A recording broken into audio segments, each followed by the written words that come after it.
하나님 아버지, 말씀을 대하고 말씀이 은혜가 되고 말씀대로 살 수 있는 마음이 우리 가운데 있게 해주시고, 말씀 우리 가운데 들어와 우리 심령 속에서 역사되어지는 그러한 귀한 시간이 되도록 축복해 주시옵소서. 예수님의 이름으로 기도합니다. 아멘. 오늘 말씀은 21절의 말씀이 우리 신학원에 주신 말씀이에요. 그래서 주께서 내게 응답하시고 나의 구원이 되셨으니 내가 주께 감사합니다.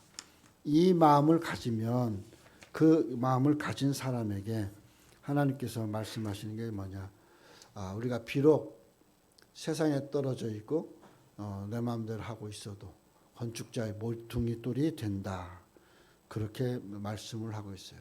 버려진 것 같고 사람들의 관심을 떠난 것 같고 또 뭐가 잘 풀어지지 않은 것 같은 그런 쓸모없는 것 같이 보이는 우리가 건축자의 머릿돌이 될 수 있었던 것은, 그것은 하나님께서 우리에게 응답하시고 또 구원이 되시고 내가 그 주께 감사하기 때문이다라는 것이에요. 우리가 지난주에 교회 말씀으로 야고보서 4장 6절의 말씀을 우리가 생각해 봤습니다.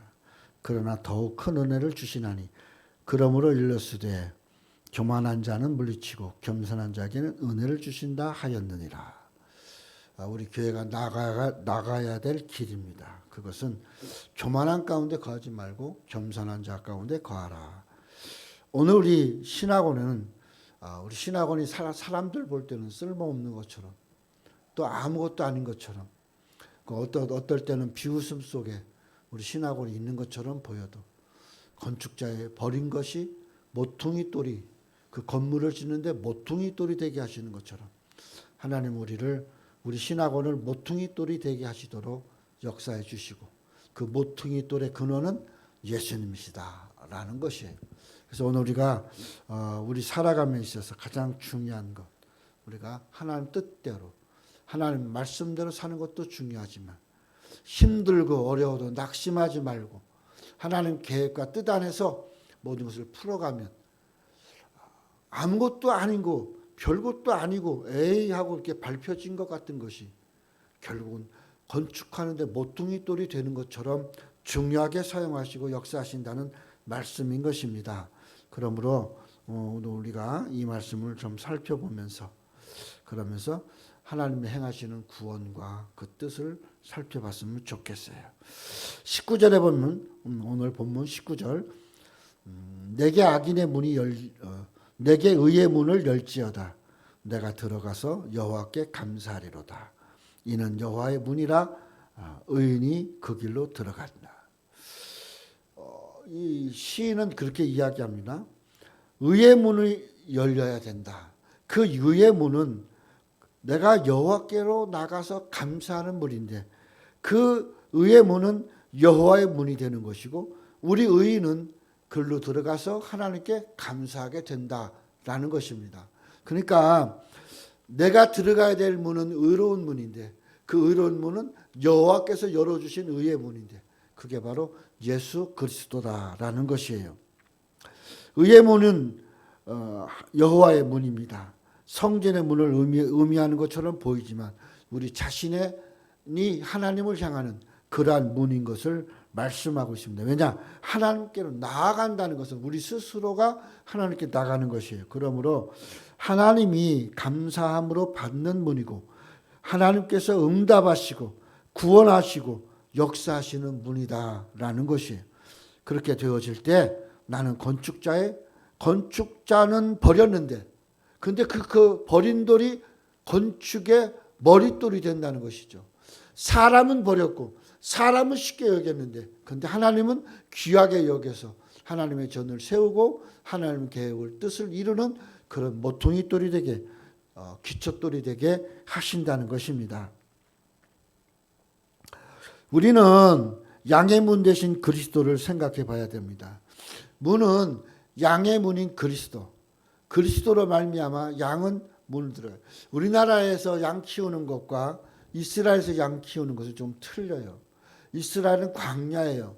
우리나라는 양을 키워도 풀이 많으니까 그냥 집에서 나오면 어디든지 뜯어먹을 수 있어요. 근데 이스라엘에서 한번 움직이면 유목민들은 한참을 걸어가고 돌아다니고 해야 돼요. 그래서 광야에서 풀 찾기라는 게 쉬운 게 아니에요. 그래서 그 성지순례를 보니까 그 양들이 광야에 지금 뭐 아무것도 없어. 근데 광야에다 풀어놨는데 양이 풀을 먹는 게 아니라 모래를 먹고 있어요. 모래. 그리고 쏟아내는 것은 뭐냐? 그 마른 풀을 뜯어 먹고 그리고 모래는 버리더라는 거죠. 그게 이스라엘의 그 푸른 초장이 푸른 초장. 그러니까 그런데 거기에 집을 세울 만한 공간이 없어요. 그러니까 바위와 바위 사이에다가 이렇게 막대기, 그 뭐냐면 목자가 들고 다니는 막대기를 이렇게 걸쳐. 그리고 양을 부르면 글로 들어가요. 이름을 부르면 글로 들어가요. 그리고 거기서 밤을 자는 거예요. 그리고 아침에 또 그 문으로 나와요. 이게 양의 문이에요. 목자의 지팡이가 걸쳐 있는 그곳. 그게 바로 양의 문이에요. 그러니까 오늘 우리가 주님은 우리의 목자이셔요. 주님의 지팡이가 우리에게 안위가 되고 인도하신다고 그랬어요. 10편 23편에. 바로 그것이 양의 문인 거예요. 결국 주님에게로 우리가 들어가야 되고 주님으로에게서 나올 수 있는 그러한 우리가 돼야 된다는 거죠. 그건 뭐예요? 주님과 내가 함께하는 삶을 얘기하는 거예요.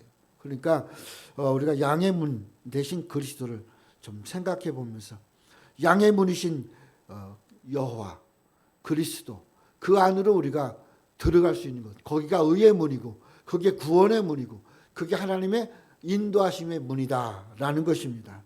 그러므로 의인은 다 의인이 아니에요. 의인인 것처럼 보이는 사람이 얼마나 많은지 몰라요. 그러나 여호와의 문, 바로 이 양의 문으로 들어오는 사람 외에는 의인이 아니에요. 그럼 양의 문은 누가 들어와요? 여호와를 아는 자예요. 여호와를 믿는 자예요. 하나님을 믿는 자가 그 안으로 들어올 수 있는 거예요. 아무나 들어오는 것이 아니에요. 교회라고 해서 다 교회가 아니고 교회에 들어오는 성도라고 해서 다 성도가 아니다라는 말이에요. 우리가 살아가면서 항상 우리들 자신이 주 안에서 주의 뜻을 따라서 주가 원하시는 대로 들어가고 나올 수 있는 바로 의인의 자세가 될 수 있어야 됩니다. 그래야 세상도 이길 수 있고 우리 삶 속에 하나님의 인도하심도 바라볼 수 있다는 것이에요. 오늘 말씀 21편의 21절 오늘 우리 신학원에 있는 말씀이에요. 주께서 내게 응답하시고 나의 구원이 되셨으니 그렇게 말씀하고 있어요. 주께서 내게 응답하고 또 주님이 나의 응답이 되고 구원이 됐다라는 것이죠. 그게 뭐예요? 양의 문에 들어간 자예요. 구원의 문에 들어오는 자예요. 그 구원의 문은 여호와의 문인 거예요. 결국 구원과 여호와, 의와 여호와 같은 의미를 갖고 있어요. 결국 우리가 의로운 자, 하나님 뜻 안에 있는 자라면 하나님을 믿어야 돼요. 믿는 것이 의인인 거예요. 의인을 우리가 어렵게 생각하면 안 돼요. 막 봉사하고 수고하고 막 구제하고 그거보다 중요한 건 뭐예요? 믿어야 돼요. 내가 여호와를 믿고 난 후에 그런 일들을 할 때 그를 가리켜서 의인이다. 또 하나님의 사람, 하나님의 자녀다. 그렇게 말하는 겁니다. 결국 우리 신학원은 그러한 일꾼들을 세워야 돼요. 하나님 앞에 하나님을 믿고 하나님의 문으로 들어오는 일꾼. 그래서 하나님과 함께 하나님 일을 봉사로 나가는 일꾼. 그런 청지기들을 세울 수 있어야 돼요. 그게 우리 신학원의 자세인 겁니다. 시편 118편 8절 9절에 보면 여호와께 피하는 것이 사람을 신뢰하는 것보다 나으며 여호와께 피하는 것이 고난을 받는 고관들을 신뢰하는 것보다 낫다. 고관들은 높은 자리에 있는 사람들이죠. 상전이죠. 그런 사람들을 신뢰하고 사는 것보다 여호와 하나님에게로 피하는 것이 낫다는 것이죠. 그리고 10절 11절에 보면 문나라가 나를 에워쌌으나 내가 여호와의 이름으로 그들을 끊으리로다. 그들이 나를 에워싸고 에워쌌으나 내가 여호와의 이름으로 그들을 끊을 것이다. 나를 둘러싸고 나를 에워싸고 나로 망하게 하고 멸망에 이르게 하는 그런 많은 그런 것이 있어도 내가 그런 것을 끊을 수 있었던 것은 바로 여호와가 나와 함께합니다라는 것이에요. 오늘 이 말씀을 생각하면서 22절부터 나오는 말씀이 뭐예요? 건축자의 버린 돌. 건축자의 버린 돌이 집 모퉁이의 머릿돌이 되었다. 건축을 하려고 우리나라 땅에서 건축하는 거하고 이스라엘 땅에서 건축하는 건 많은 차이가 있어요. 우리는 흙이 좋아요. 그러니까 모퉁이 돌을 미리 갖고 와서 이렇게 세워야 돼요. 근데 이스라엘은 땅 자체가 아주 투박하고 딱딱해요. 광야니까. 대부분 광야니까. 그러니까 거기가 그것이 먼저 반석 자체가 되는 거예요. 그러니까 약간 이렇게 뭐랄까 구릉진데 밑에서 튼튼하게 있는 것은 비가 오면 홍수가 나는 강이에요. 그것이 비가 안 오면 말라 있는 것이에요. 근데 그 약간 언덕진 위에는 뭐냐? 그건 그냥 바위에 반석이에요. 그러니까 거기다 집을 짓는 거예요. 그러니까 거기다 집을 지으니까 굳이 모퉁이 돌이 필요 없는 것처럼 보여요. 그래서 이렇게 걸러내요. 그런데 건축을 하려고 걸러냈던 그것이 결국 뭐가 돼요? 모퉁이 돌이 돼요. 돌이 귀하니까. 반석만 있으니까. 그 큰 걸 가져올 수 없으니까 거기다가 돌을 이렇게 사구퉁이를 두어서 세우는 거예요. 그러니까 버리려고 뒀던 것을 가지고 집 모퉁이가 되는 거죠. 그러니까 우리가 알 땐 쉽게 그냥 하나님, 뭐 여호와, 또 예수 그리스도, 성령 쉽게 생각하고 버렸던 그것들이 결국은 뭐가 되느냐? 내 믿음의 기초석이 돼야 되는 거예요. 그러니까 그 다니엘의 다니엘이 느부갓네살의 환상을 해석해 줄 때 뭐라고 그랬어요? 종아리 밑으로 진흙과 쇠가 엉켜 있는데 그 엉켜 있는데 뜨인 돌이 날라와서 이 신상을 쳤더니 신상이 전부 다 돌산을 이뤘다. 그렇게 얘기를 해요. 그건 뭐냐? 그 뜨인 돌이 바로 예수 그리스도예요. 돌이 와서 치니까 돌무더기, 예수 믿는 사람들의 모임의 공간으로 그런 예수 믿는 사람으로 세워지는 역사를 이뤘다는 것이죠. 그러니까 역사도 마찬가지입니다. 이스라엘이 노마의 포로가 되어져서 멸망된 것처럼 보여요. 근데 그것이 어느 순간에는 그 나라가 어떻게 돼요? 부서지고 흩어져요. 근데 거기에 어떻게 돼요? 예수 그리스도의 뜨인 돌이 오니까 결국은 이스라엘을 통해서 예수를 통해서 복음이 전하는 그 믿음의 돌들이 많아지는 그런 역사로 바뀌는 거죠. 마찬가지로 우리가 쉽게 생각하는 예수님, 우리가 쉽게 생각했던 하나님, 뭐 그냥 대충 암기하고 말고 그랬던 그 하나님은 결국 우리 믿음의 근본, 우리 교회의 근본, 우리 신앙의 근본을 이룬 건축자의 버린 돌이었던 그것이 모퉁이 돌이 된다는 거죠. 그렇죠? 예수 그리스도는 사람들에게 버림받았어요. 그래서 십자가에 달려 돌아가셨어요. 사람들은 그 예수를 자기가 죄를 지어서 혹은 자기가 역적 노릇을 해서 뭐 그렇게 죽은 걸로 생각하고 치부하고 넘어가는 사람들 얼마나 많은지 몰라요. 그런데 그러한 그들이 쉽게 생각했던 그 예수가 구원을 이루는 하나님 나라에 들어가는 모퉁이 돌이 된다는 것이에요.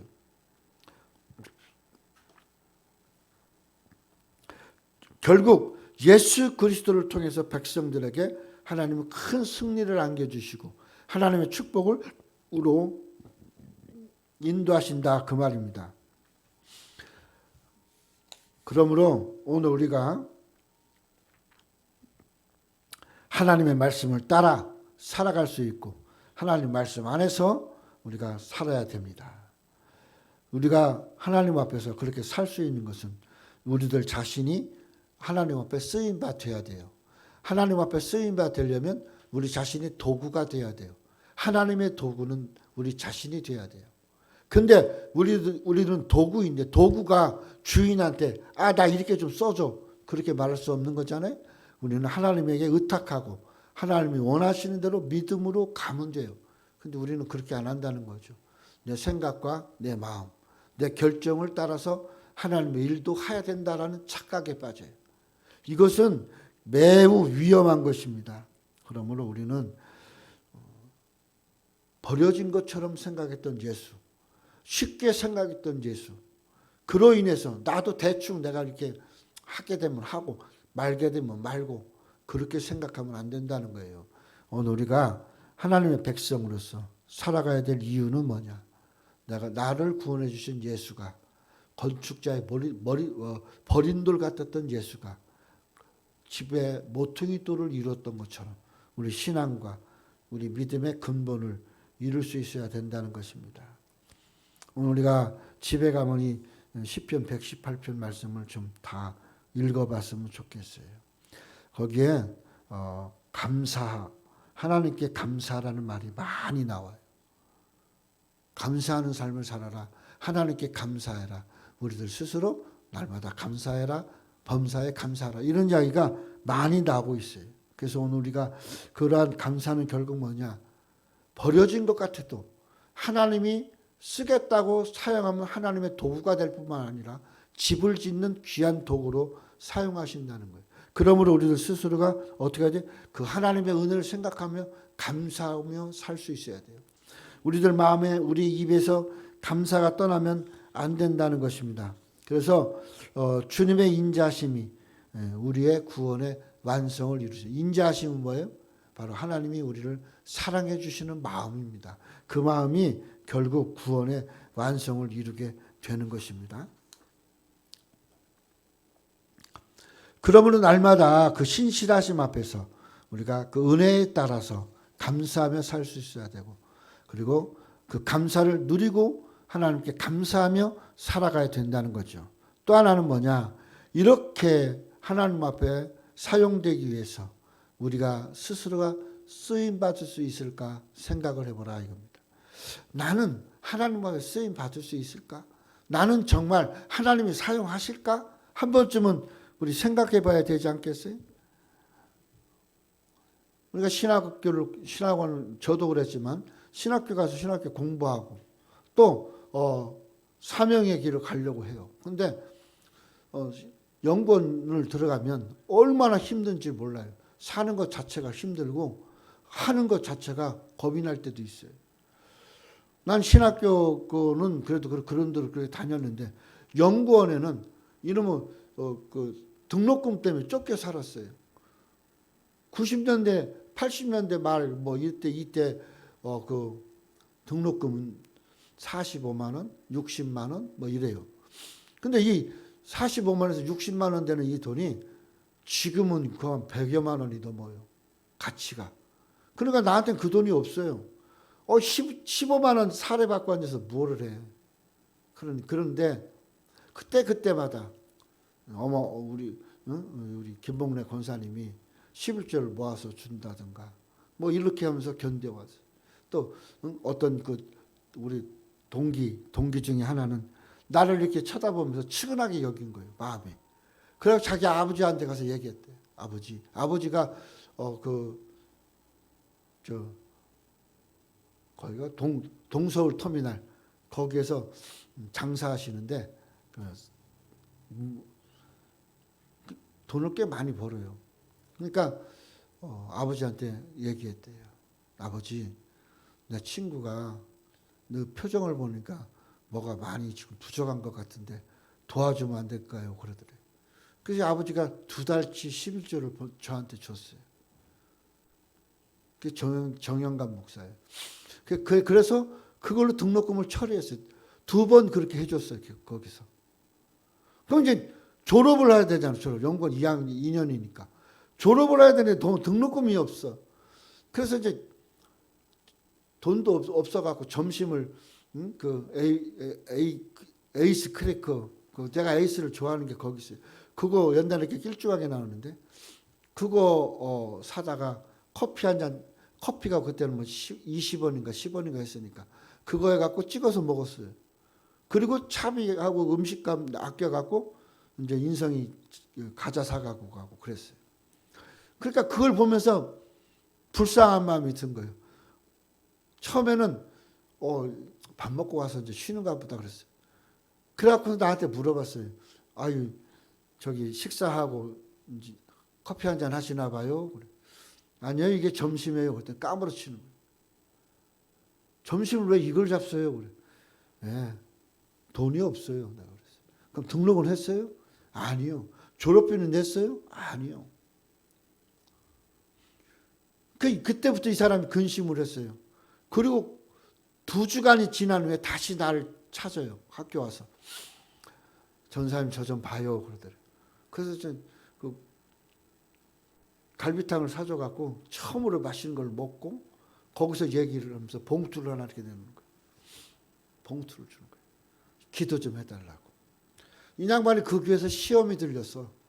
왜냐하면 여자가 그냥 권사로 있으면 되지 무슨 신학 공부를 하냐고 그냥 목사님이 드립다 혼내켰어.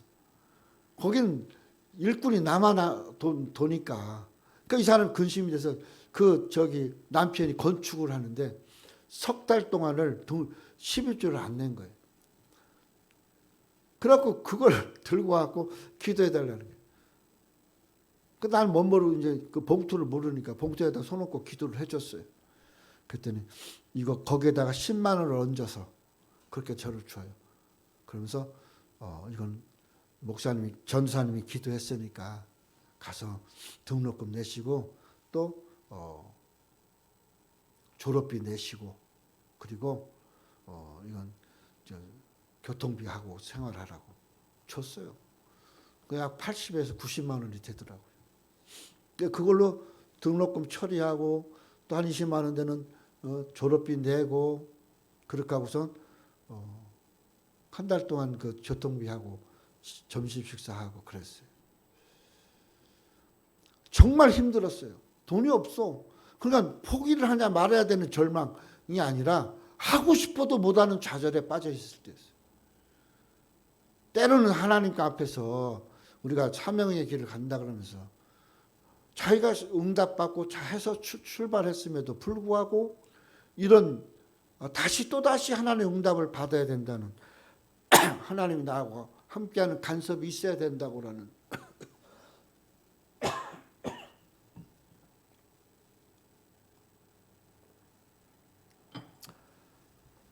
그 스스로가 본인에게 시험이 되게 하는 그런 일을 감당하면 안 된다라는 것이에요. 어차피 사명의 길을 들어서면 사명이 끝날 때까지 주님 앞에 설 때까지 사명이에요.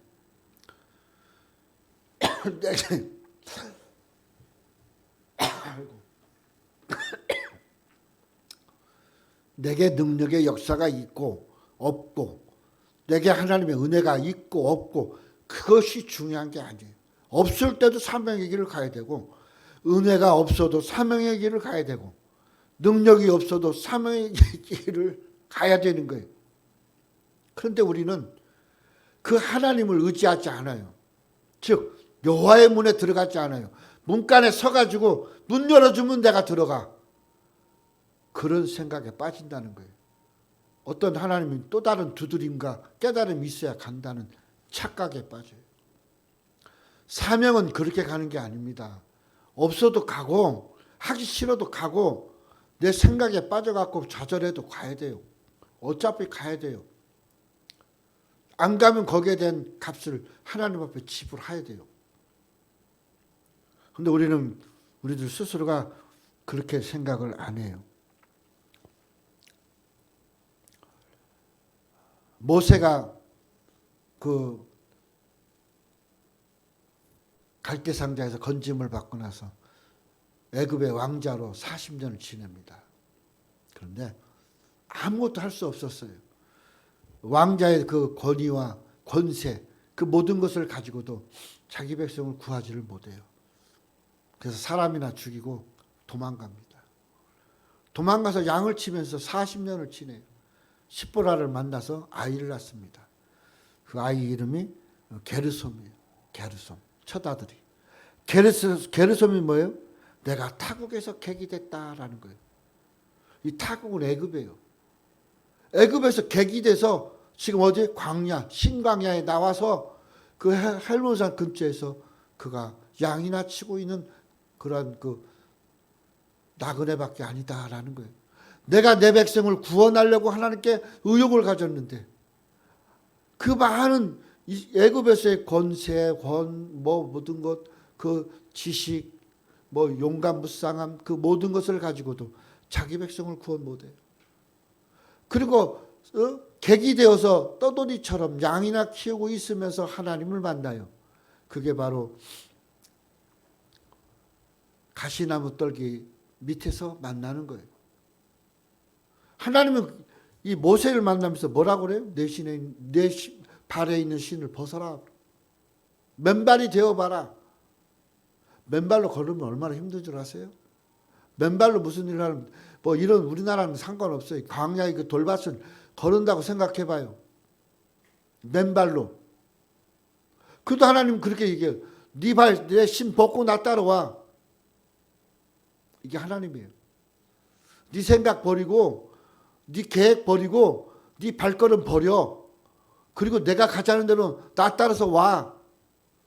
광야 40년 동안 신발이 닳지 않는 하나님의 축복이 임하는 거예요. 오늘 우리가 나그네로 전락되어서 아무것도 할 수 없었던 그러한 모세처럼 다윗은 어땠어요? 그가 골리앗을 죽이고 승승장구했어요. 그래서 이스라엘의 놀라운 장군이 될 줄 알았어요. 그때부터 그는 사울에게 쫓겨요. 사울은 다윗을 죽이려고 그래요. 그래서 타지에 가서 미친 짓도 하고 그렇게 하면서 그는 자기 생명을 부지하고 돌아다녀요. 그런데 하나님은 그 돌아다니고 있는 다윗에게 함께해 주셨어요. 무능력하고 아무것도 할 수 없고 사울에게 쫓기는 그에게 하나님은 끝까지 견디게 하셔요. 그리고 어떻게 돼요? 이스라엘의 왕을 삼으셔요. 내가 할 수 있으면 그냥 내가 하는 거예요. 그건 하나님 일이 아니에요. 내가 할 수 없고 내가 아무것도 어떻게 할지 못하는 그 자리에서 하나님 우리에게 하나님의 일을 하라고 하시는 것이 사명이에요. 그러므로 오늘 우리 신학교는 건축자의 버림돌 같은 사람이 모여서 교회를 이루고 신학원을 이루고 이 나라 이민족을 이룰 수 있는 그런 믿음의 사람들로 키워내는 곳이 되어야 돼요. 그러기 위해서 우리 스스로가 낮아져야 돼요. 할 수 없다고 여기는 자리에 서 있어야 돼요. 그러면 하나님께서 우리를 부르시고 여호와의 문으로 들어오게 하십니다. 그리고 어떻게 하셔요? 우리를 통해서 하나님의 행사를 다 이루어요. 스데반은 사도행전 7장 22절에 이렇게 이야기해요. 모세가 애굽 사람의 학수를 다 배워 그 말과 행사가 능했다 그랬어요.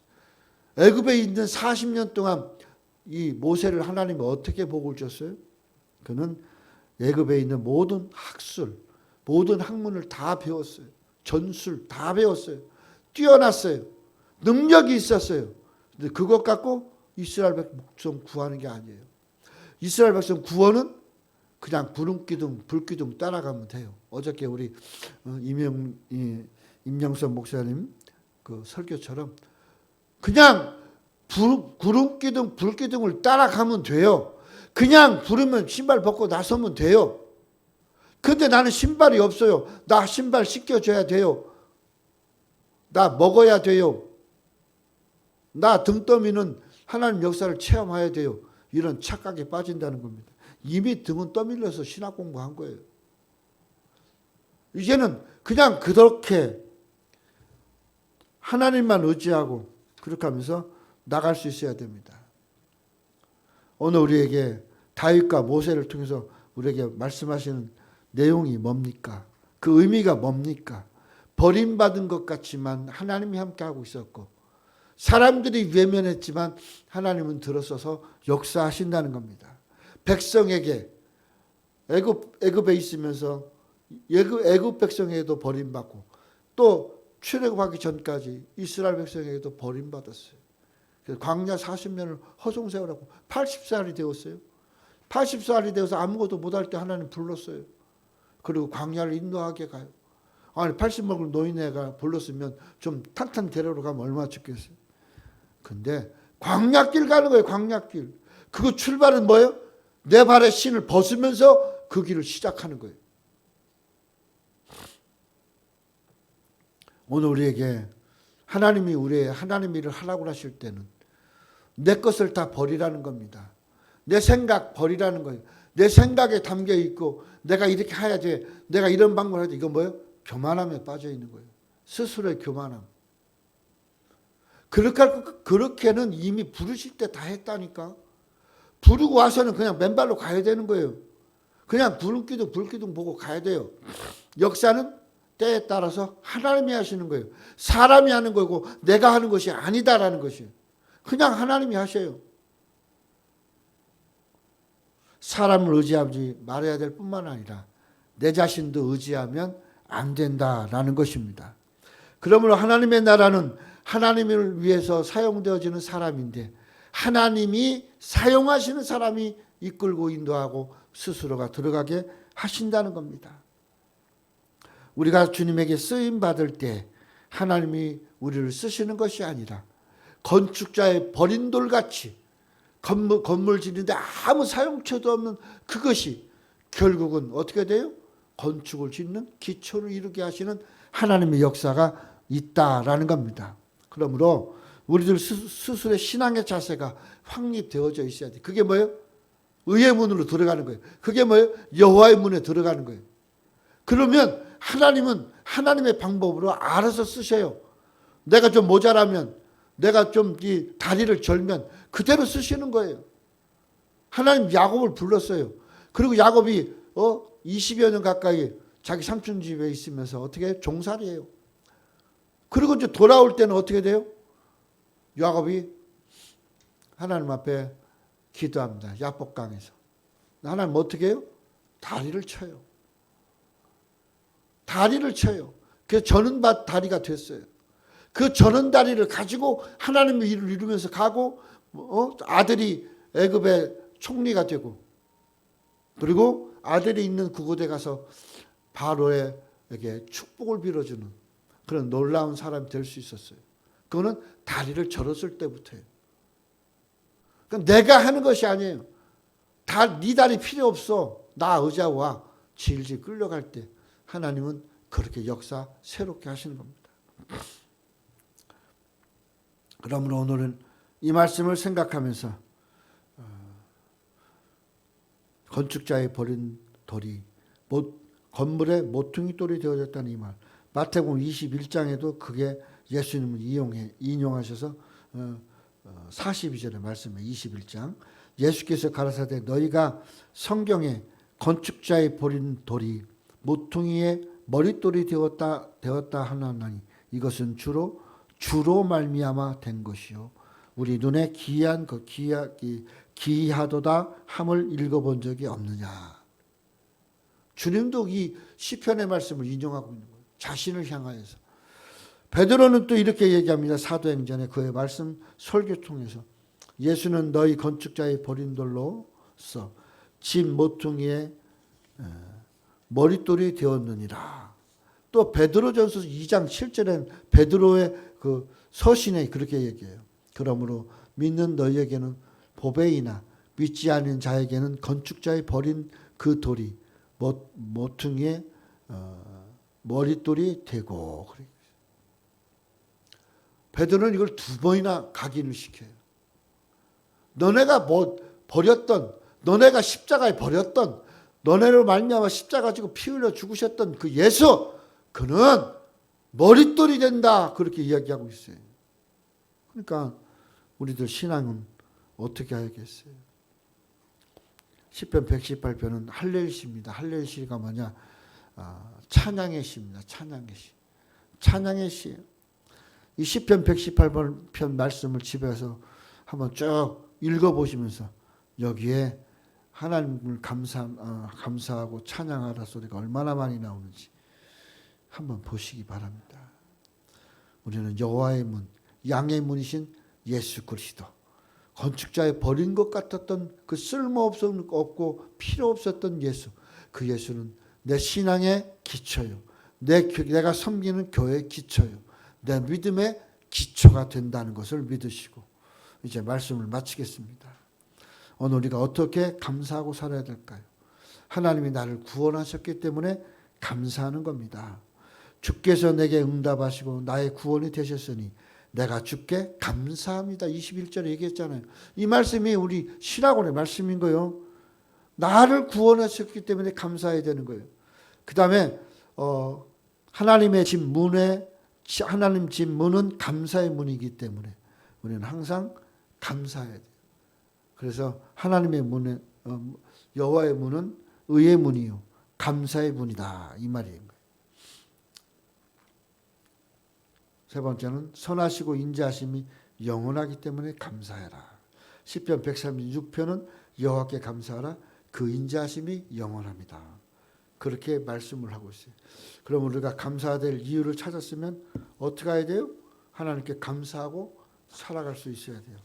그리고 그렇게 살아가는 사람으로서 하나님이 주시는 은총 속에서 하나님 주신 은혜 속에서 나를 사용하시는 하나님이 나를 사용하시게 나를 하나님께 맡겨야 돼요. 내가 할 짓 다 하고 하면서 하나님 나 써줘요. 나 안 써주면 못 믿겠어요. 나 안 써주면 안 가요. 이렇게 투정 부릴 때가 아니다라는 거예요. 투정 부리지 마요. 그냥 하나님 나 붙들고 있는데 내가 붙들린 내가 이렇게 안 하면 안 가요. 이렇게 안 하면 안 해요. 아니 하나님 나를 붙들고 쓴다는데도 그렇게 딴청 피우면 하나님 나를 어떻게 사용하시겠어요.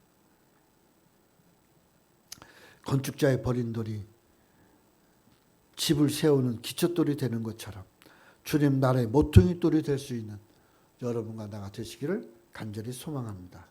기도하겠어요? 하나님 아버지 감사합니다. 오늘 우리가 살아가면서 주께서 내게 응답하시고 나의 구원이 되었으니 내가 주께 감사하리다. 건축자의 버린 돌이 집 모퉁이의 머릿돌이 되었나니 이는 여호와께서 행하신 것이라. 우리가 이 말씀을 믿고 올 한 해도 총회 신학원을 그렇게 하나님 뜻대로 인도할 수 있도록 인도해 주시옵소서. 또한 우리가 그렇게 하나님의 뜻을 따라갈 수 있는 신앙이 되도록 축복해 주시옵소서. 예수님의 이름으로 간절히 기도하옵나이다. 아멘.